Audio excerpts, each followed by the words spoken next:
अमरपुर बीरगंज थाना खबजा कास्को बाजारनि जुबक कॉलोनी आमसाइनि करंसा बोलंगो कोंसा याक बैसनामजा सिलाई मानका अमरपुर पुलिस नांफान रमेश जादव उशी अविनाश राय बनकारी बुतंगो पुलिस ते तेजर बिरेंदियार याक बैसनामजा सिलाई मानमनतै आमचयो जुदा जुदा सुम आसाइतों खताबो। हमारे एक बीट ऑफिसर ने हमको इन्फॉर्मेशन दी, उससे मालूम पड़ा कि कास्को में एक कंट्री मेड गन है और वहाँ पर किसी के पास देखी गई है।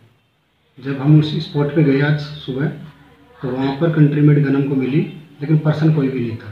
उसको हमने सीज कर लिया और अभी आगे का एक्शन ले रहे हैं कि उस पर्सन कौन था जिसके पास से उसको उसके बाद उसको अरेस्ट कर सके। अच्छा सर, की बंदूक छिलो এটা? कंट्री मेड बंदूक थी जो नॉर्मली यूज होती है हैंडमेड। अच्छा अच्छा अच्छा, तो কটার সময় পেয়েছেন? কটার সময় পেয়েছেন? সময় কটা? ये पैसे का मालूम नहीं क्योंकि कहाँ से उसने परचेज किया वो एक बार देखना पड़ेगा।